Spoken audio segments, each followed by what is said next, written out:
Okay, good morning, traders. This is Hart Rumper coming to you on Friday, 7/24. I'm just going to do a quick overview of the markets. So basically, where we're at right now is this is the ES level that we've been watching. This is on a 4-hour chart. We can go the daily. It'll look the same.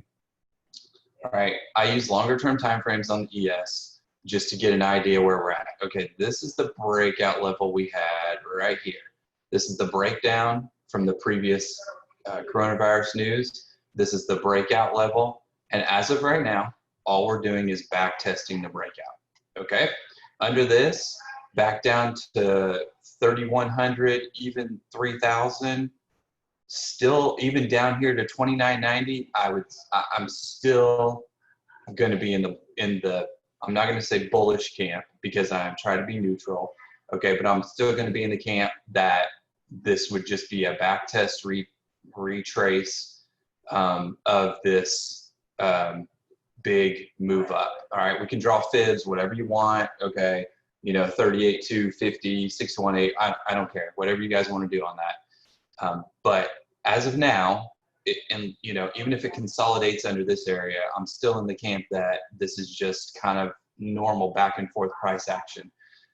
The interesting thing to me is there's not much supply overhead from this breakdown on the ES, on the SPX, on all of this. So it's not so concerning to me that tech is pulling back. I'll show you why, all right? But anyway, that's the ES. Let's go to the SPX. Okay, that's a 30-minute. Let me do the daily here. We've had a breakout of this pattern. We're above this volume by price. We're probably going to open around in this level right here, 3168, 3200. Somewhere around in there. A pullback to the 21E is still around 3150. Again, moving averages are not absolutes, all right? They're just areas to get an idea. Big volume by price bars from this breakdown. So below this, then I maybe start getting a little worried. Below the 200 MA. A 200 MA test is only 7.4% pullback from a 33.8% run. All right, that's all that would be, is a 7.4% pullback in this big uptrend. Now, we can draw trend lines. Everybody can say, oh, the uptrend's broken, whatever you want. Okay, and again, areas are just arbitrary. Okay, they're not absolutes. There's just areas where we can look to see if price is going to react and get involved. So for me, I'm not too concerned, even if we pull back to the 3,000 level. I know everybody's kind of jumping out of the window, hair on fire, that this is a double top and it's over, and market's going back down to 2,200. Now that could change. Okay, my idea, my view, my focus could change quickly. All right, but as of now, that's my thought process. If you look at the QQQ weekly, even a back test down to 240 of this breakout is not unlikely because of this massive run we've had. All right, everybody is getting so concerned with Apple and all this stuff. Okay, we had a 65.8% run. Okay, that's unheard of. So if we retraced back down to here, 13, you're talking 13%, 14% of the 60% run. All right, I mean that's nothing compared to what we're looking for. If you're a trend follower, if you're a shorter term time frame person, then yeah, if you're end up here and you're thinking you're going to sit through this, that is not comfortable. All right, not comfortable at all. Yeah, I have the SPX monthly, and yeah, I mean it's just we're close to the all-time highs again. But if we back test to 29.40, it's nothing. All right, this volume, fine. Okay, again, this is just a massive uptrend at the moment. We tested this. We're going up here. I see people talking about megaphones playing out and whatever else you want. You can draw whatever patterns you want because again, at the end of the day, it's all about price. And it's all about how you're managing your risk. That is all it is about. Okay, if you're here, if you're in something here and it's dropping and you've lost 20% of your portfolio, then you didn't manage your risk properly.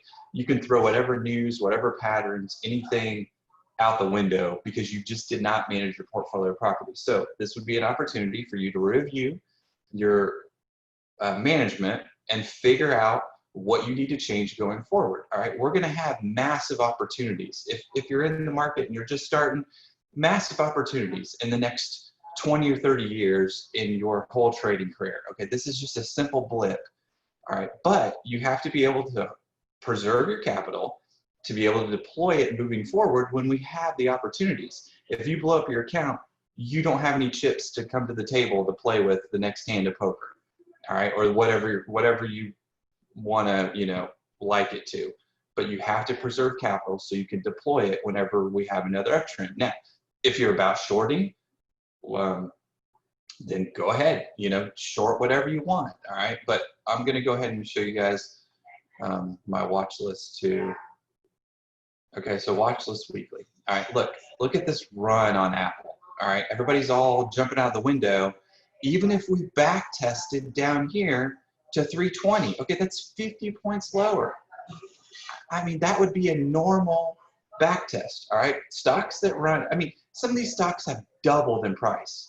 Okay, Amazon almost doubled in price. That does not happen. Okay, does not happen. So a 50% retrace on a stock that doubled is not unlikely. Okay, and Neil said on most of his growth stocks, they would pull back 50% after a 100% run.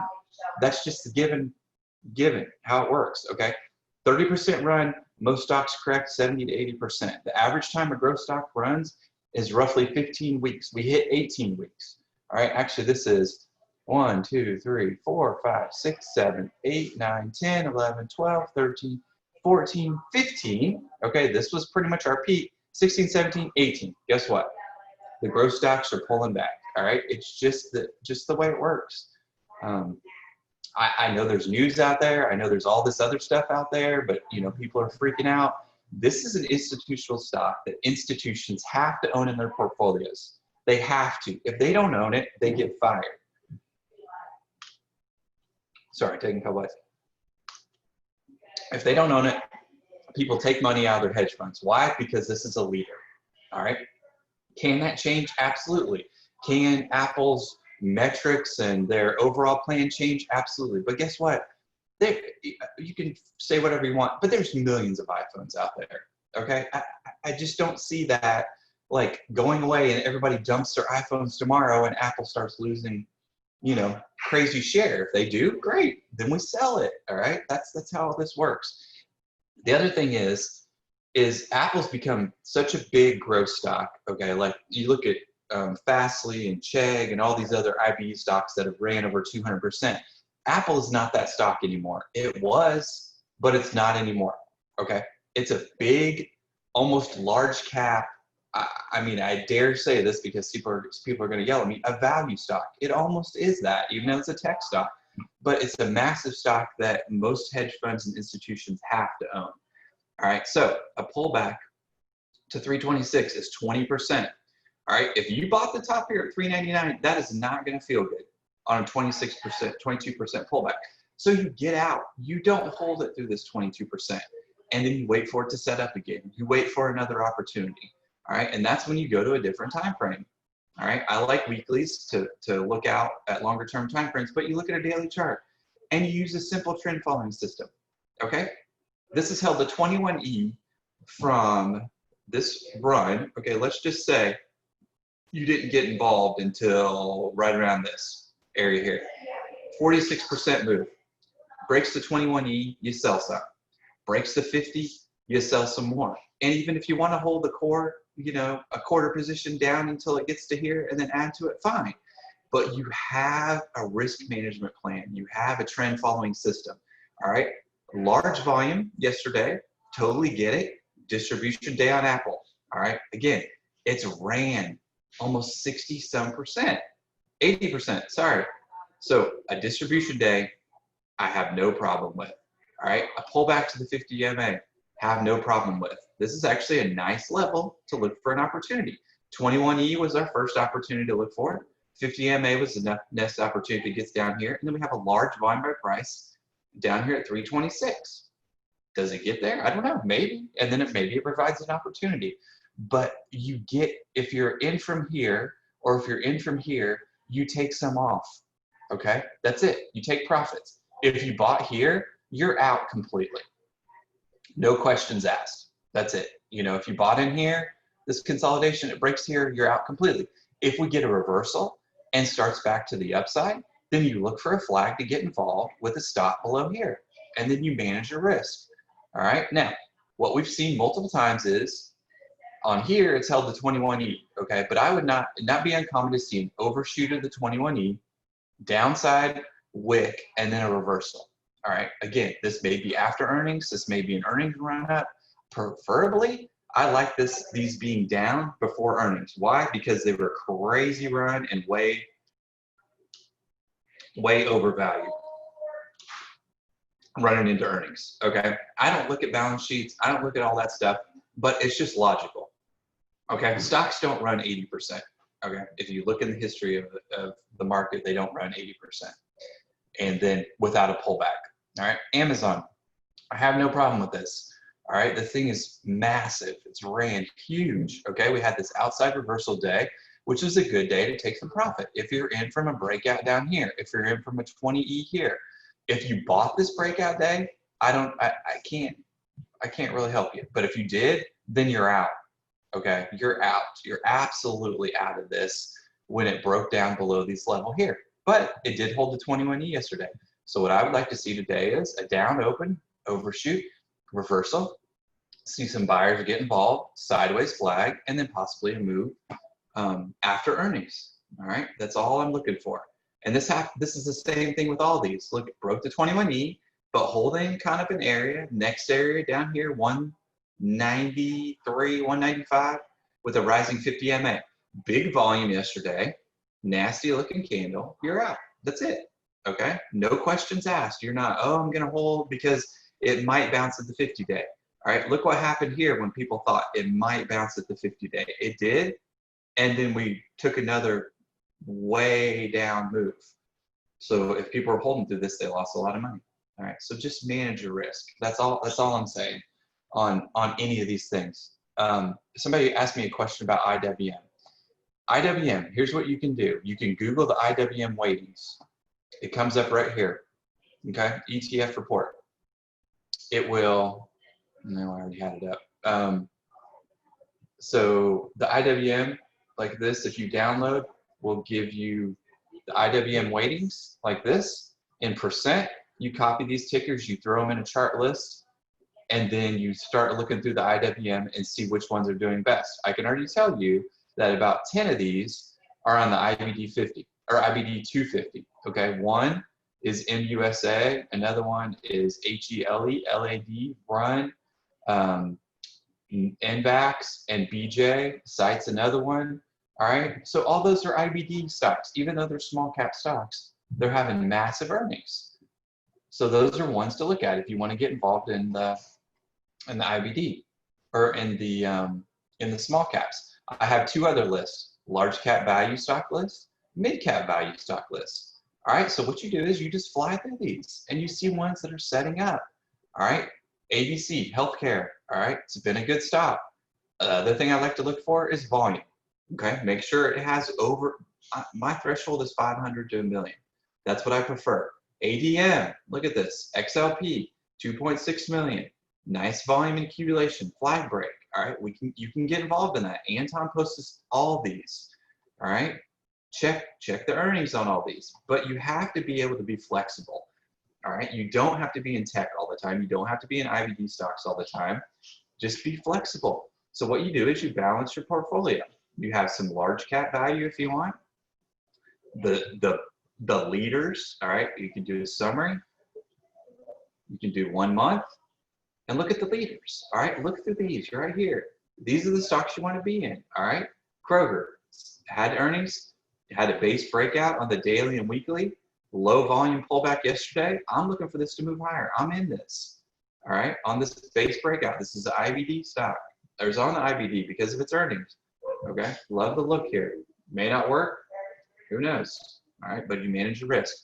So basically what I'm saying is you don't have to be in you don't have to be in tech all the time, like Anton says, even though I give him a hard time about it. You can be in other areas of the market that are starting to move. All right, XLF's starting to move. IWM's been the laggard. It's starting to get some movement. Okay, it's starting to build a trend. So we just trend follow these the same absolute way. The other thing I do is 200 MA crossover scan. It's simple 200 MA crossover. All right, let's look back to April, some of the candidates in here. All right, here we go. Agilent, been a great move since crossing over the 200 MA. This is just a simple way. Apple was on there, okay? Simple way to catch trend following. Stocks that are crossing above the 200 MA, institutions usually start getting involved and then just follows your moving averages up. That's it. That's all you do is manage these by simple moving averages. A little bit of risk management, moving average, takes the guesswork out of it, and then you don't have to ask any questions. All right, that's what I do. Here, let me show you. I've been pounding the table on this Abiomed. It was on the 200 MA crossover scan. Simple. Flag breakout. If you're in here, 197, 198, your stop's below 180, and then now we're still in this move up here. Okay, that's it. That's all you do. Pull back to the 21E, nice consolidation, and was another opportunity to get involved. All right, but you have to be able to manage these. So initially what I did is I moved my stop up here to 234, and then I added some more on this flag breakout here. You could have added some more, 21E or flag breakout, what do you want? And you're still in this and earnings are coming up. All right, so then I'll take some profits off. I'll probably have a stop down here around the 50 MA to protect my initial core position. And we've had a great gain. All right, I don't have to watch every tick. So right now we're up 50% on that. So the 50 MA would be a 23% gain if I'm stopped on my core, which my average is up a little higher. So if you want to move it up here, then you're up 35% from this breakout by doing nothing. Buying, setting a stop, which was 17 points. You could have managed it below the 21E if you wanted. 10 points, and now you're up over 100 points. That's simple. That's all we do. All right. It's no secret sauce for me, guys. I mean, that's all I do over and over and over. All right. And you only need one of those. I get stopped multiple times. Netflix, let's go over that. I'm stopped on that. All right. I took an opportunity, which I thought was an opportunity. It wasn't an opportunity. All right. I was looking at a 60-minute chart. I thought it was going to, this was a nice volume by price. It was holding here. I took the breakout of this kind of little consolidation here on decent volume. All right, so I was in at 496. We had a nice little move up. We were up 10 points, but I said, I'm holding for the big move. I put my stop down here at 482. Okay, so 14 points. I said it was 0.5% of my total account. I knew what my portfolio size or my position size was going to be. I only took a 50% position because I would like to tier in at 50, 30, right around here, and then another 20%, and then I'm in my total position, and then maybe I catch a big move, but got stopped, I'm out. So I'm looking for another opportunity in Netflix. It's a great company. I mean, but that's it. Maybe down here around here, 458, 449. See if we get it a reversal. Then I would start another starter position. Let's look at the weekly. Big weekly around here around 393 to 380. I mean, I think that would be a gift. Okay, that would just be a massive gift down here. So it would be an opportunity for me to look and possibly get involved. Even, what's that, 385? That'd be great. I'd love that. That's the 40 week MA opportunity for me. All right. Now, I would wait for it to get there. I'd wait to see if price reacted because, okay, that's going to be around the 200 MA. If price reacts, institutions come in, I'd start a position with a stop way below. If I get stopped, I'm done. All right, but the opportunity to catch this move from here to here, let's say it goes back to old highs, I mean, it's 55%. So I don't know why you would not, take the opportunity to get involved, but other things are moving. So right now, I'm not looking at this to get involved. I'm looking for it to come back and provide a better risk reward opportunity. All right, hope that helps. HP, you sell premium against your longer term holds. No, I don't. But that's a good income. Sorry, that's a good income opportunity if you want to do that. I just don't, again, if you're a large, long-term trend following person, then options can help you manage risk, and I will hedge my portfolio with SPXU and some SQQ, but I just don't want to see. I don't want to worry about managing the options. Yeah, and I didn't on the QQs just because I wasn't here. I was out playing golf and doing other things. But you know, okay. So again, let's look at. I go back to this. Sorry, I got off on a tangent there. But let's go back to this. IWM weekly looks good. Okay, trying to break out there. Let's go to the CPC, or let's go to the XII first. Put these in a chart list. These are institutional stocks that institutions have to own. They have to own these in some sort of fashion because these are the major stocks. SPY 50, that's what I said. Go over SPY 50. All right, 75 stocks most commonly held. Been a great run. Pullback, just normal back and forth. All right. The CPC was getting to an extreme. I don't look at this intraday. I could care less about this intraday. It was getting to an extreme. What happened last time when we got to extreme? We got a pullback. It spiked up to 1. What is happening now? We're getting a pullback. It could possibly spike to 1. I look for the opportunities up here. When you hit 1.2, what happened? Nice run back, bounce. We hit up here, 1.8. What happened? Nice move here, 1.7. Nice move here. Then we got to another extreme, had a little correction, okay? But then we took off to the upside. Another extreme, what happened? Pullback. All right, we look for the extremes. I don't care about this junk in the middle. When it gets to an extreme, then I start, saying, okay, guess what? Might be an opportunity to take some profits and see what the price action is moving forward. Okay? Hope that helps everybody, all right? So as of now, ES is just holding this area right here. Let's look at the hourly. I actually prefer the down open this morning because if we would have opened up, then I have a feeling more. Look at this, guys and gals. Okay, 31.90, the bottom of this breakout range right here. All right, we tried to retest it here this morning at 6 o'clock, and then now we're pulling back, kind of flagging. So 31.88 to 31.90 on the ES is the big level for me. So we'll watch that going into day. Above 32.19, we got a possibility to head back up. All right, just keep it simple. That's it. Keep it simple. Anybody else have any questions? I just don't want everybody to jump on the extreme side of puts or on the extreme side of calls. Okay, you have to be balanced. Even with everything going on during the day and everybody's saying it's a double top and everything is like, the world's falling apart. All right, you back out and look at the perspective. Okay, we ran 80%.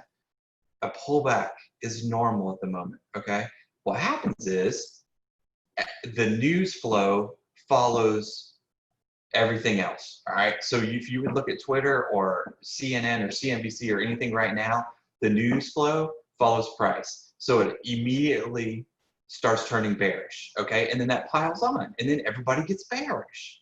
All right, and then the news flow will start getting not so bad, and it'll start changing back the other way, and then price will start moving back the other way. So just try to be as neutral as possible. Look at price, look at levels, and see how it reacts. Okay, and then we'll evaluate the end of the day. All right, it's so hard for people to evaluate intraday, when they're losing money and they're just like jumping off a cliff. All right, so I hope that answers everybody's question this morning. So just calm, cool, watch price. Don't try to do anything intraday if you don't have a plan. All right, just set it out. All right, preserve your capital. If you want to short some, if you think you need to short, do that, but short small. Just short small. You don't have to go all in short. Okay, you don't have to go all in long. It's Friday. All right, have a feeling afternoon. Things are probably going to level out. It's probably going to be kind of choppy. All right. Usually when you get a big down move yesterday, the thing is everybody's saying it was a big down move yesterday. Yeah, tech stocks got hit a little bit, but it was only a 2 to 3% move yesterday. It's not like we lost 7-8% in the indexes. So I want everybody to keep that in mind. All right. Okay, great. Hope everybody has a great day.